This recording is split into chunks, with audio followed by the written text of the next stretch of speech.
बिस्मिल्लाहिर्रहमानिर्रहीम, अस्सलाम वालेकुम नाज़रीन। आज दो बड़ी खबरें हैं इस वक्त। एक सुप्रीम कोर्ट से है, कुछ एक्सक्लूसिव स्टोरी है, और जस्टिस आयशा मलिक की आईनी बेंच के हवाले से। उससे पहले हम बात करेंगे जनरल फैज़ हमीद के हवाले से कि जो इस वक्त टॉक ऑफ द टाउन बना हुआ है पूरे मुल्क में। इस वक्त वही बात चल रही है कि एक साबिक DG ISI का कोर्ट मार्शल शुरू कर दिया गया है और उनके खिलाफ कार्रवाई की जा रही है। वो ज़्यादातर उन जो कार्रवाई का बेस है वो क्या है वो जानेंगे, और कोर्ट मार्शल का प्रोसीजर क्या होता है बेसिकली, कि अब जो चार्ज उन पे फ्रेम किया गया है इससे पहले क्या मराहिल गुजरे हैं और अब क्या इस स्टेज के ऊपर उनका कोर्ट मार्शल है, और आगे क्या क्या होगा, क्या क्या हो सकता है।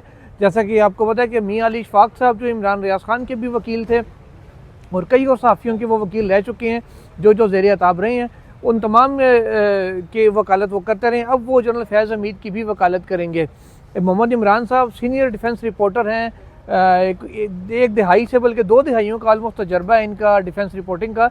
तो उनको हमने क्योंकि एक्सपर्ट ओपिनियन के लिए साथ लिया है कि वो हमें बता सकते हैं बेहतर अंदाज में कि इंटरनल मैकेनिज़्म क्या है फ़ौज का कोर्ट मार्शल का। इमरान साहब बहुत शुक्रिया सर, आपने टाइम दिया। सर ये बताइएगा कि कोर्ट मार्शल का प्रोसीजर अमूमन होता क्या है। जैसे फैज़ हमीद साहब के इस वक्त केस चल रहा है तो उनके केस को लेके चलते हैं। उनको अरेस्ट किया गया था ग़ालिबन अगस्त में, तो गिरफ्तारी जैसे अमूमन हम देखते हैं आम केसेस में FIR होती है फिर गिरफ्तारी होती है, तो यहाँ पे गिरफ्तारी पहले हो जाती है बाद में इंक्वायरी होती है, इंक्वायरी के दौरान गिरफ्तारी होती है, या पहले इंक्वायरी हो चुकी थी जब उन्हें अरेस्ट किया गया था, ये क्या सिलसिला था? देखिए, अगस्त में जब ये सारे मामला बढ़ रहे थे, चल रहे थे, शुरू हुए, तो उनके ऊपर एक इंक्वायरी जो है वो हेल्ड की गई और एक इंक्वायरी अफसर मुकर्रर किए गए। उन्होंने पूरी इंक्वायरी की। जब इंक्वायरी रिपोर्ट मुकम्मल हो गई, चीफ ऑफ आर्मी स्टाफ को सबमिट हुई, तो उसके बाद उनको अरेस्ट करने का फ़ैसला किया गया। अब उसका दूसरा फेज़ ये था कि उसके ऊपर फर्दर इन्वेस्टिगेशन करनी थी, और जब वो इन्वेस्टिगेशन का मरहला मुकम्मल हो गया, जैसा कि आज ISPR के प्रेस रिलीज़ में उन्होंने बताया है बाकायदा तौर पे कि ये फ़लाँ इश्यूज़ हैं जिनके ऊपर उनको चार्जशीट कर दिया गया। अब इसके बाद फील्ड जनरल कोर्ट मार्शल की प्रोसीडिंग शुरू होगी। फील्ड जनरल कोर्ट मार्शल की प्रोसीडिंग शुरू होने से पहले जो है वो चीफ ऑफ आर्मी स्टाफ जो है वो किसी अफसर को एज अ जज नोटिफाई करेंगे, उसका नोटिफिकेशन होगा। ठीक है। अब उसमें देखना ये है कि चाहे 1 स्टार 2 स्टार या 3 स्टार जो हैं वो उसके फील्ड जनरल कोर्ट मार्शल की कार्रवाई के जज मुकर्रर होते हैं। ये अब चीफ ऑफ आर्मी स्टाफ का इख्तियार है। अमूमन जो कोर्ट मार्शल के जजेस होते हैं जिनको तैनात किया जाता है, उनके नाम वगैरह डिस्क्लोज़ नहीं किए जाते, ये एक इंटरनल मैटर है। अब जब ये मामला शुरू हो जाएगा तो फिर उसके बाद कोर्ट में इसकी बाकायदा प्रोसीडिंग शुरू हो जाएंगी, और जो अक्यूज़ड है उसको भी अपना लॉयर करने की इजाज़त होगी, उसके लॉयर आएंगे, लेकिन उसकी प्रोसीडिंग जो है वो खुफिया रखी जाएंगी, इन कैमरा होंगी, खुफिया रखी जाएंगी, और वकील भी बाहर आकर बात नहीं करेंगे। जब ये प्रोसीडिंग मुकम्मल हो जाएगी और फील्ड जनरल कोर्ट मार्शल जो है या कोर्ट जो है मिलिट्री कोर्ट उसका जब कोई डिसीजन देगी, उसके बाद वो रेटिफिकेशन के लिए चीफ ऑफ आर्मी स्टाफ के पास जाएगा। अब ये आर्मी चीफ का इख्तियार है कि वो उनकी जो कोर्ट मार्शल की जो प्रोसीडिंग है फिर उसके बाद जो डिसीजन है उसको वो इंटैक्ट रखते हैं। चीफ ऑफ आर्मी स्टाफ उसको रिजेक्ट कर सकते हैं, सज़ा को कम कर सकते हैं, ये उनका इख्तियार है। फिर उसके बाद एक्यूज़ जो है वो अपील इमरान साहब यहीं पे आपको काट के एक सवाल पूछना चाहूँगा, फिर अगला प्रोसीजर आप बताइए कि जैसे आपने कहा कि इंक्वायरी मुकम्मल हुई तो आर्मी चीफ के सामने वो रिपोर्ट रखेगी, जिसके बाद डिसीजन लिया गया कि उनको हिरासत में लिया जाए। अब यहाँ पे सवाल ये बनता है कि जब आर्मी चीफ को रिपोर्ट गई और वो उनको उसमें कुछ जान नज़र आई होगी तब भी उन्होंने अरेस्ट करने का कहा। ज़ाहिर है आर्मी चीफ के ऑर्डर के बगैर तो साबिक DG ISI अरेस्ट नहीं हो सकता, तो आर्मी चीफ ने उससे कहा कि ठीक है जी, टेक हिम इनटू कस्टडी और लीगल जो आपका तरीकाकार है वो अडॉप्ट करें। उसमें सवाल ये है कि जब उस वक्त आर्मी चीफ मुतमईन हो गए इंक्वायरी से इस हद तक कि यार जुर्म इन्होंने किया है बादियों नज़र में, बाकी जो ट्रायल के अंदर तो सबूत सारे आएंगे, बादियों नज़र में वो कन्वेंस हो गए कि इसने जुर्म किया है, अब उनके मतहत जो होगा अफसर वो कैसे इंक्वायरी में ये या बतौर जज कहेगा कि नहीं जी आप लोगों ने गलत तयन किया था, जुर्म नहीं बनता? नहीं, ये एक प्रोसीजर है।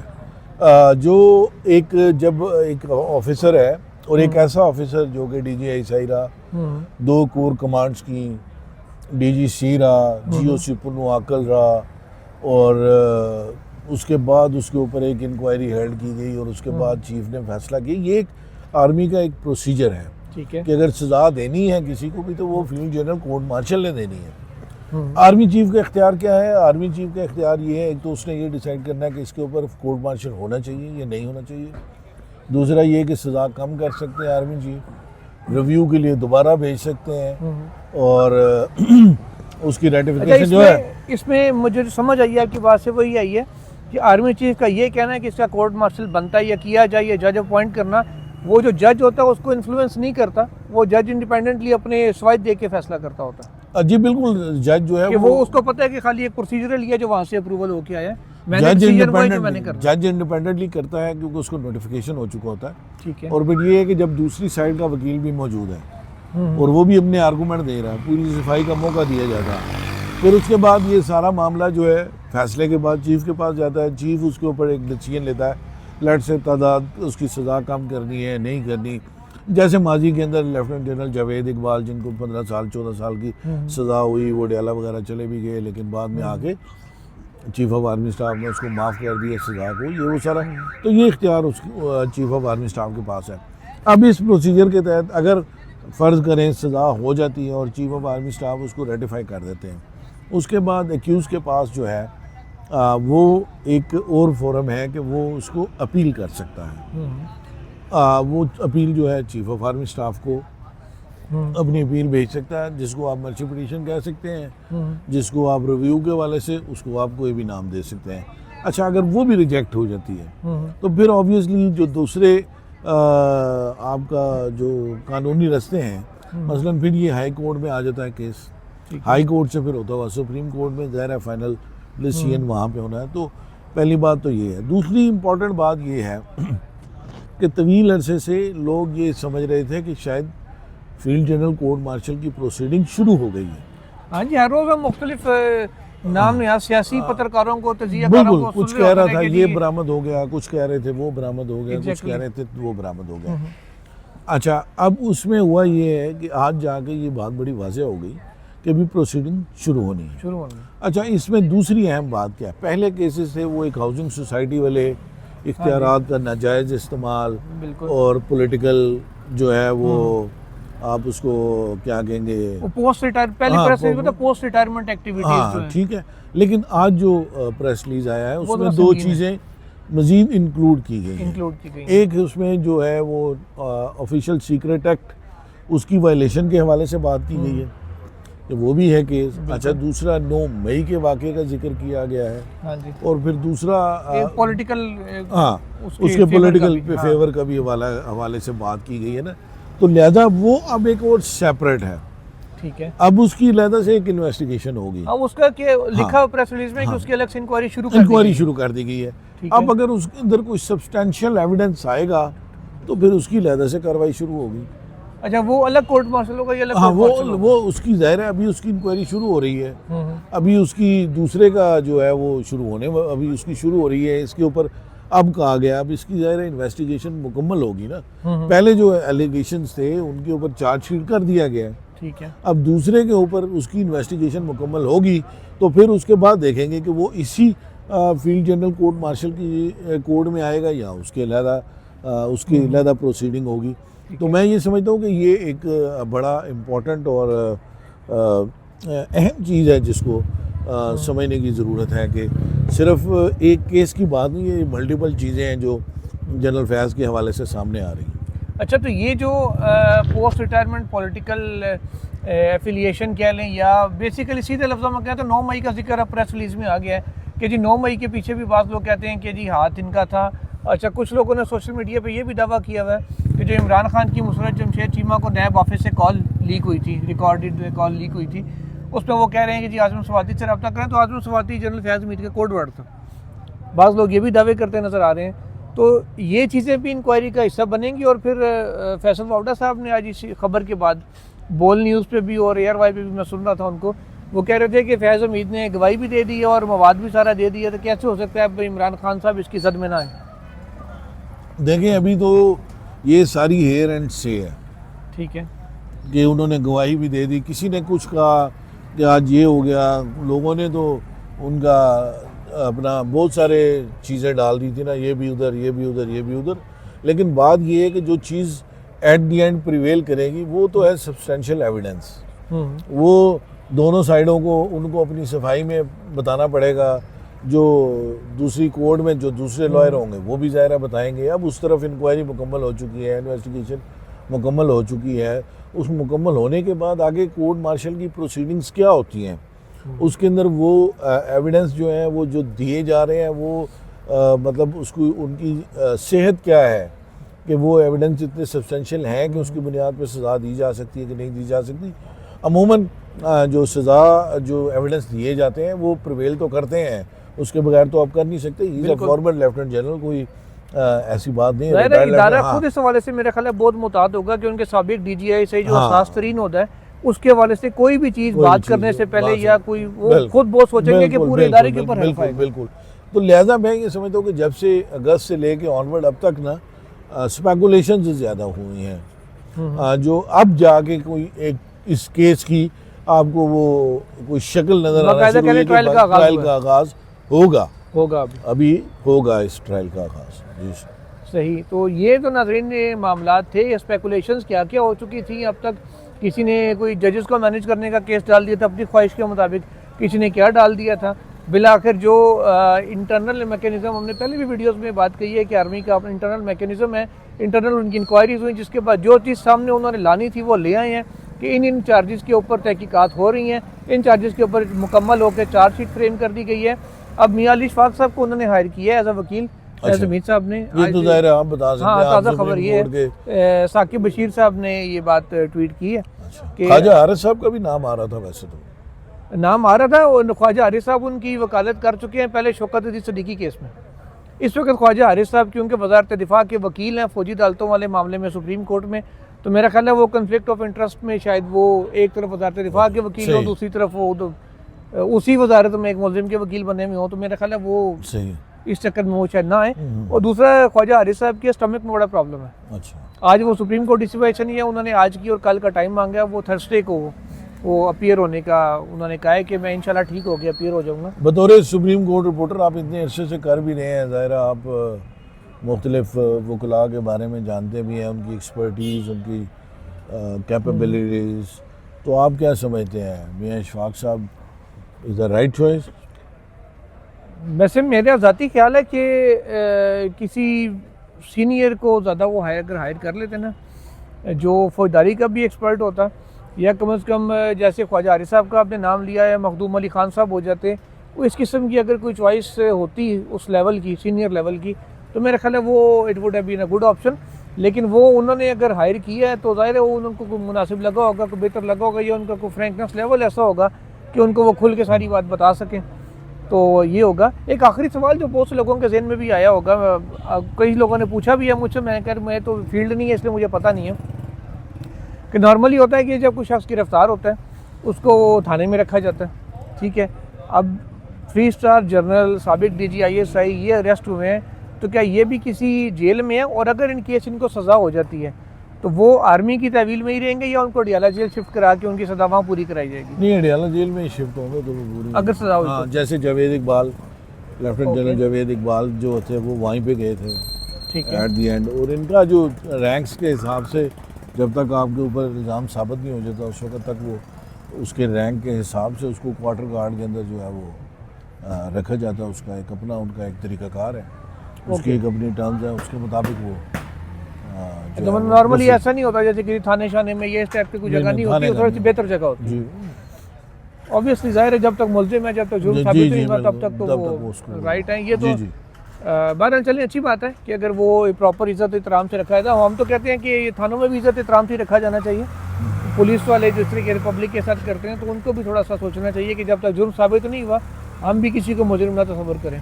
अच्छा, एक सुप्रीम कोर्ट का आपने जिक्र किया तो खबर देते जाए। आयशा मलिक साहिबा, इमरान साहब आपको पता है उन 8 जजों में से, पहले 7 में से या 8 में से हैं जो नॉमिनेट हुए थे आईनी बेंच के लिए। अच्छा, आयशा मलिक साहिबा आपको सिर्फ मेरा ख्याल है कोई 4-5 दिन से ज़्यादा बेंच में नज़र नहीं आई होंगी। आज से ज़्यादा नहीं नज़र आई। फिर ये आया कि वो अब बेंच का हिस्सा नहीं है। बेंच का हिस्सा अभी नहीं है, वो पिछले हफ्ते में भी नहीं थी, उससे पहले सिर्फ 2 दिन बैठी, उसके बाद नहीं थी। वो सादी सुप्रीम कोर्ट में आपको रेगुलर नज़र आ रही है। हाँ, वो आपको बाकी नहीं नजर कैसे- आती तो हाँ आईनी बेंच में नजर नहीं आती। इस हवाले से आयशा मलिक साहिबा से मैंने पूछा अभी एक तकरीब में, वैसे ही जनरल गपशप की उनसे, वो इंसानी हकूक़ के दिन के हवाले से तकरीब थी, तो मैंने कहा जी वो मतलब आप आती नहीं है, तो उन्होंने कहा यार मैं no comments, I will not make any comment कि यार क्या है क्या नहीं है, कि सुप्रीम कोर्ट की बातें हम बाहर नहीं सही करते होते। सही सही। मैंने कहा अच्छा ठीक है। अब फिर हमने कोई, क्योंकि वो जज तो आपको पता है इस तरह बात नहीं करते, हाँ। अगर करें तो उनका नया वो बतंगड़ से एक बन जाता है बिल्कुल सही। बात का। तो मैंने कहा दाएं बाएं घोड़े दौड़ाए कि यार पता तो करें, आखिर वो काफ़ी दिन से सवाल जहन में आया हुआ था कि आयशा मलिक साहब, पहले तो ख्याल है कि चल मिलिट्री कोर्ट्स की वजह से, लेकिन उससे पहले भी वो नहीं थी। तो दाएं बाएं से फिर ये पता चला हमें सुप्रीम कोर्ट की इरादारियों से कि यार वो जो 3 रुकनी कमेटी है आइनी जजेस की, जिसमें अमीन साहब हेड कर रहे हैं, मंदोखेल साहब और मोहम्मद अली मजहर साहब हैं, वो कमेटी फैसला करती है ना बेंच कितना रुकनी बनाना है। 7-8 जो नॉमिनेट है वो सारे बिठाने हैं कि 1 निकालना, 2 निकालने हैं। तो उस कमेटी ने उनको बेंच में डाला ही नहीं। सरप्राइजिंग है। अच्छा बताने वाले ने दावा किया कि यार उनको निकालने के लिए नईम अख्तर अफगान साहब को भी 1-2 दफ़ा आगे पीछे किया गया, कभी लाहौर भेजिए कभी काम भेज दिया, तहकीक तासुर में है कि शायद उनको निकाला है, पता नहीं उसका दावा दुरुस्त है कि नहीं। अलबत्ता इस हद तक बात तो कन्फर्म हुई है कि वो जो 3 रुकनी मेंबर कमेटी है, वो 3 कमेटी ने ये फैसला किया था कि यार वो इनको हमने फिलहाल बेंच का हिस्सा नहीं बनाना। ये reason best known to them कि वो 3 जजेस ही अब बेहतर बता सकते हैं। शॉर्ट टाइम में तो मैं इतनी खबर निकाल सकूँ, बाकी तफसीलात इंशाल्लाह जैसे आपको नहीं लगता ये आहिस्ता आहिस्ता जो आईनी बेंच है ये को अंजुमन सताइश बामी सी बनती चली जा रही है, बस देखिए आज एक दूसरे को प्रेज करो बस, बाकी अजय इस हवाले से मुसरत लाले साहब ने आज कोर्ट में एक बात कही है, मैं वो बता देता हूँ। वो हुआ ये कि जब इन्होंने फैसला किया ऑब्जेक्शन रिमूव करने का और बाज़ औक़ात जैसे को पिटिशन डिसमिस करनी है, कॉस्ट लगानी है, क्या करना है, तो अमीनुद्दीन खान साहब के राइट पे बैठे होते हैं, मंदोखेल साहब लेफ्ट पे होते हैं, मोहम्मद अली मजहर साहब, वो इनसे मशवरा करते हैं, फिर इनसे बात करते हैं, फिर उन्हें कहते हैं पूछ लें आगे से, क्योंकि उनकी एक्सेस तो आगे नहीं होती। और फिर मंदोखेल साहब हसन नज़र रिजवी साहब से, नईम अफगान साहब से बात करते हैं, इधर मोहम्मद अली मजहर साहब मुसरत अली साहिबा से और उनके साथ बड़े शाहिद बिलाल हसन साहब से बात करते हैं। बेसिकली वो डिसीजन कन्वे करते हैं कि यार ये की है। आज जब उन्होंने डिसीजन कन्वे किया तो मुसरत अली साहिबा ने शाहिद बिलाल हसन साहब को कहा कि 3 लोग ही फैसला करते हैं, हमें तो खाली बताया जाता है। तो ये उनका शिकवा था जो उन्होंने 2 जजेस ने आपस में किया और पब्लिकली नहीं किया, आहिस्ता से बोले, क्योंकि हम करीब ही खड़े थे तो सुन लिया हमने। तो बाकी वो इसका जवाब आपकी मेरा ख्याल है आपके बाद में मिल गया होगा आपको। नहीं बिल्कुल। तो नाज़रीन, दूसरा इमरान खान साहब पे तौहीन अदालत वाला जो मामला था, उसमें हुकूमत को मेरा ख्याल है कि मौत दिखा के बुखार पे राज़ी करने की कोशिश की आज बेंच ने।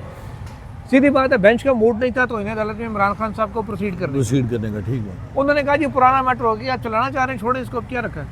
तो इन्होंने कहा नहीं जी हम बड़ा सीरियस होकर चलाएंगे। उन्होंने कहा ये देख लें, फिर खान साहब को पेश करना पड़ेगा, चार्ज भी फ्रेम होना है और हर पेशी पे कंटेम्नर कानूनी तौर पे और जरूरी है, उसके बगैर प्रोसीडिंग आगे चल नहीं सकती। हाँ, उन्होंने वीडियो लिंक का जिक्र नहीं किया, उन्होंने कहा उनको यहाँ लाना पड़ेगा। अब यहाँ उनका अपीयर होना, इमरान खान साहब का अडियाला से निकल के सुप्रीम कोर्ट आना, राहदारी से होके बेंच गाड़ी तो नहीं ऐसी कोई इजाद हुई कि उसके अंदर ना गाड़ी का आगे रास्ता है अंदर, उनका पार्किंग तक चले आना या अंदर भी उनको ले आए, वहाँ से बेंच में आना, बेंच में बैठना, बेंच से वापस जाना, तो ये एक चक्कर तो नहीं होना है, ये रेगुलर चक्कर जब जब हियरिंग होनी है उन्होंने आना है। ऐसे ही है। तो ये एक गवर्नमेंट के लिए बड़ा फिर है कि सोशल मीडिया पे पूरा है खान साहब का डायरेक्ट वर्जन आना शुरू हो जाएगा। एग्जैक्टली। तो वो मामला फिर गवर्नमेंट को बताया गया कि भाईजान फिर ये भी हो सकता है। तो आमिर रहमान साहब एडिशनल अटॉर्नी जनरल, तो उन्होंने कहा जी मैं अभी फ्रेश इंस्ट्रक्शन लेके आपको बताता हूँ कि क्या करना है। नहीं तो आप मुझे ये बताएं कि क्या बेंच को ये चीज़ पूछनी चाहिए थी? बेंच ने तो बेसिकली उनको लीड दी है, बेसिकली तो लीड दी है, बल्कि मंदोखेल साहब ने कहा है कि हम तो आपको रास्ता दे रहे हैं। ये उन्होंने बड़ा क्लियर किया कि कंटेम्प्ट का मामला होता है कोर्ट और कंटेम्नर के बीच, यानी कि अदालत और जिसने तौहीन की है उसके मुतालिक जो दरखास्त दरिंदा होता है वो सिर्फ एक इन्फॉर्मर होता है। अदालत ये समझे कि उसकी तौहीन हुई है तभी वो कार्रवाई करेगी, किसी के कहने के ऊपर नहीं करती। ठीक बात है। तो इसलिए अदालत का आज कोई ऐसा मूड को नहीं था। ना मेरा ख्याल है ये बेंच ऐसा है या किसी का भी ऐसा मूड। इस वक्त हालात हैं ऐसे पॉलिटिकली कि जो बदनामी एक वज़ीर आज़म को कंटेम्प्ट में नायल करके कर चुके हैं ना गिलानी साहब को, तो वो मेरा नहीं ख्याल कि दोबारा ये ऐसी को कालक अपने मुंह पे बेंच मलना चाह रहा है। इस वजह से उन्होंने एक सेफ पैसेज गवर्नमेंट को भी बाइज़्ज़त रास्ता दिया कि यार मामला ख़त्म करे, पुरानी बात है, ये है वो है। But Zulqarnain, Pakistan is a country of happening. यहाँ तो कुछ भी कभी भी कहीं भी मुमकिन है। और मुझे इस हुकूमत से पूरी तवक्कुआ है कि वो कहेंगे नहीं जी हमने केस लड़ना है, वीडियो लिंक पे पेश करा देंगे। इस तरह ही है, और ये वीडियो लिंक की इजाज़त दे देंगे। ऑब्वियसली वीडियो लिंक ही दे देंगे। सही है। अब फिर वो फिर होगा कि जी फोटो ना लीक हो जाए।